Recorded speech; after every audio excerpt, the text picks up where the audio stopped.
Hi viewers, আপনারা সবাই কেমন আছেন? আপনারা সবাইকে আমার নীলপরি বিনোদন থেকে আরও একবার স্বাগতম ভিউয়ার্স। তো আমি আপনাদেরকে আজকে নিয়ে আসলাম আমাদের চিত্রনায়িকা অপু বিশ্বাস, সাকিব খান ও জয় তাদের ঈদ কেমন কাটলো এই বিষয়ে আমি আপনাদেরকে কিছু জানাবো। তো চলুন ভিউয়ার্স। তো এখানে হচ্ছে আমরা এতটুকু জেনেছি আমাদের চিত্রনায়িকা অপু বিশ্বাস ঈদের আগে খুব সুন্দর ঈদ মার্কেটিং করেছেন।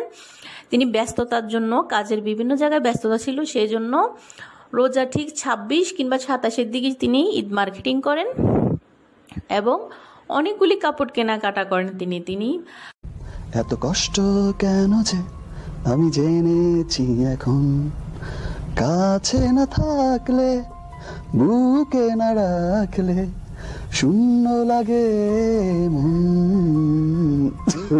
নিয়ে গিয়ে শপিং করানো হয় না, এর জন্য ওই ইউজটা নাই ওর। বাট ওইটুকু হয় যে আমি যখন ওর ড্রেস আনা হয় তখন ও মানে চিন্তা করে যে ঈদের দিন আসলে ও কোনটা পরবে। আর বেসিক্যালি ঈদের দিন ও ড্রেস পরে ওর ফুপি যেটা পাঠায় সেটা সে জানে, কারণ ওর ফুপি একটা কাজ করে, সেটা হচ্ছে আরো যে ওর কাজিনরা আছে ওদের সাথে ড্রেস ম্যাচ করে একটু না পুরোটাই ম্যাচ করা থাকে। তো এইটা ওর মাথায় থাকে যে এটা তো ওর আরো কাজিনরা ম্যাচ করছে, সো ওই ড্রেসটা তাকে পরতে হবে, এটা সে ইয়ে করে। আর আমার ক্ষেত্রে যেটা হয় কি মানে চাঁদ রাতের দিনই আমি মেহেদি পরে এরকম করে হাঁটতে থাকি আর সবাইকে বলি এই। এবং অনেকেরই প্রশ্ন ছিল অপু বিশ্বাস এত কেনাকাটা কার জন্য করছে, তার তো আসলে কেউ নেই, ওর মাও মারা গেছে। তো এখানে হচ্ছে সাকিবের পরিবারই হচ্ছে অপুর আপনজন। তো অপু বিশ্বাস তার শাশুড়ি, ননদ এবং কি সাকিব খান এদের সবার জন্য সে অনেকগুলি কাপড় চোপড় কিনেছে, ফ্যাশনেবল জামা, শাড়ি, আর বিশেষ করে আমাদের সাকিব খানের জন্য একটা লাল রঙের পাঞ্জাবি নিয়েছে এবং কি অপু বিশ্বাস তার ছেলে জয়ের জন্য একই কালারের পাঞ্জাবি কিনেছে, বাপ ছেলে দুইজনের জন্যই। একদম সবার শেষে নিজের জন্য তিনি কেনাকাটা করেছে। এবং বিশ্বস্ত সূত্রে এটাও জানা গেছে যে পরদিন অপু বিশ্বাস পুরো 10 লক্ষ টাকার ঈদ মার্কেটিং করেছেন। ওর আরো কাজিনরা ম্যাচ করছে, সো ওই ড্রেসটা তাকে পরতে হবে, এটা সে ইয়ে করে। আর আমার ক্ষেত্রে যেটা হয় কি মানে চাঁদ রাতের দিনই আমি মেহেদি পরে এরকম করে হাঁটতে থাকি আর সবাইকে বলি এই এটা করো, আমি না সীমা এটা করো। ও আমি যে কেউ বলে ফু দিতে, ফু দাও একটু শুকা। না আমার না এটা খুব আমি না মানে আমি নিজে থেকেই এই এনভায়রনমেন্টটা তৈরি করি। লাইক হয় না যে আমি হাতে টাতে মেহেদি টেহেদি দিয়ে এমন করে আছি আর বলছি না কালকে কিন্তু আমাকে সেমাই করতেই হবে, না না না তুমি হচ্ছে ফ্রিজ থেকে যেহেতু আমরা হচ্ছে গিয়ে মিল্কের প্যাকেটটা হার্ড হয়ে থাকে, এই ওটা বের করে রাখো, এই চিকেনটা বের করে রাখো যাতে সকালে করতে পারি। আর আমি এইভাবে যে হাতটা রাখি পুরো হাতে।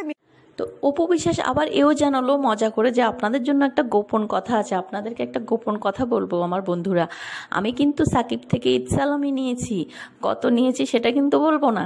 এভাবে হেসেই বলল তিনি যে ঈদে আমি কিন্তু সালামি পেয়েছি। তো আসলে জয়কেও সালামি দিয়েছে সাকিব, ওরা খুব মজা করেছে ভিউয়ার্স। বাবার তো সবকিছুই তার পক্ষ থেকে তো পাওয়ার কিছু নাই, থাকে না ঈদের সময়। বাবার সবচেয়ে ইজি ওয়েটা হচ্ছে যে টাকা দিয়ে দেয়, এখন যা খুশি কিনে নাও।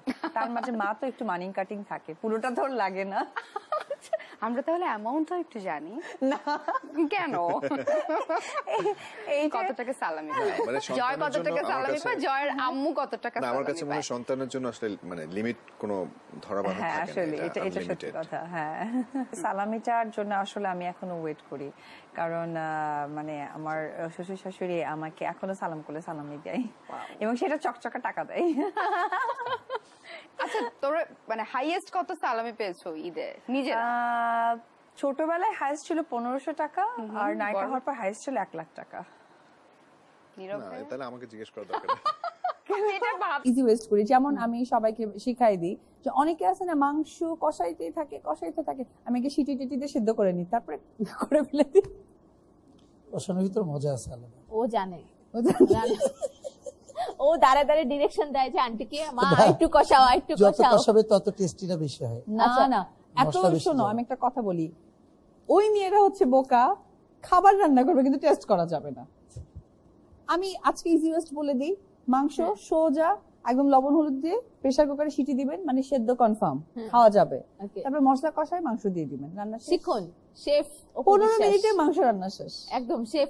এখন ও যেটা বলতেছে সেটা হচ্ছে মশলা কষাতে হবে, মাংস দিবে, কষবে, আবার এসে দেখো লাগলো কিনা, আবার একটু কষা দেখলো কিনা, এত টাইম আছে। আচ্ছা একটু গোল্ডের প্রসঙ্গে আসতে চাই যে আমি তো মেয়ে মানুষ, তো গোল্ড এটা দর্শক আসলে ঢং করে, যেমন অনেকে আছে যে ধান গাছ কি এটা কি আকাশে ওড়ে নাকি খায়? তো এটা একদমই না। বেসিক্যালি একটা চিত্রনায়িকা তার পরিবার থেকেই আসে এবং পরিবারে এই শিক্ষাটা থাকে, এটা সকলেই জানে। যারা এটা করে এটা নিজেকে ওভার রিঅ্যাক্ট করে এবং ওভার প্রেজেন্টেশন দেওয়ার চেষ্টা করে। একটু গায়ের কালার কালো কিন্তু সাদা ড্রেস পরছে, আর একটু গরম গরম টাইমে হতো তো, মানে লাঞ্চ খাচ্ছে পুরো ঘামছে, ওর মধ্যে ঢিস্টিক ঢাসটাক ঢুসটুক। আমরা যখন রিক্সা দিয়ে যেতাম ওরা দুই একটা কথা বলতো, মানে টিচ করতো। মা জানো আমি না রিক্সাতে যেতে বলছে কি মিঙ্গেল, মিঙ্গেল মানে কি? মা বলে ম্যাঙ্গো জুস, কোনো ব্যাপার না। মানে আমি বসে থাকতাম, আমার পোলাপান গুলা টিচ করতো। অনেকগুলি কাপড় তিনি কেনাকাটা করেছেন, জুতো কিনেছেন, ঈদের জুয়েলারি কিনেছেন, অনেক কিছু কেনাকাটা করেছেন, বিশেষ করে সাকিব খানের পরিবারের জন্য। ওনার নিজের জন্য অতটা বাজার তিনি করেননি, তবে হ্যাঁ অনেকগুলি শাড়ি নিয়েছেন তিনি। তো আমাদের অপু বিশ্বাস এও জানালেন ঈদে মেহেদি হাতে দিয়ে মজা করে ঘুরে বেরিয়েছিলেন। রাতে হচ্ছে ওনার শ্বশুর ওনাকে ফোন দিয়েছিলেন নাতিকে ঈদে নিয়ে আসার জন্য, যে রাত্রে তুমি চলে আসো বৌমা জয়কে নিয়ে। তো বলছে আমার আসলে আমি ভাবছিলাম যাব না, কিন্তু আব্বুর ফোন পেয়ে না গিয়ে পারলাম না। বললো আমার নাতিকে ছাড়া আমি ঈদ করব না, আমি অসুস্থ মানুষ, আমি এখনো রাতে খাইনি, তুমি তাড়াতাড়ি আমার নাতিকে নিয়ে চলে আসো।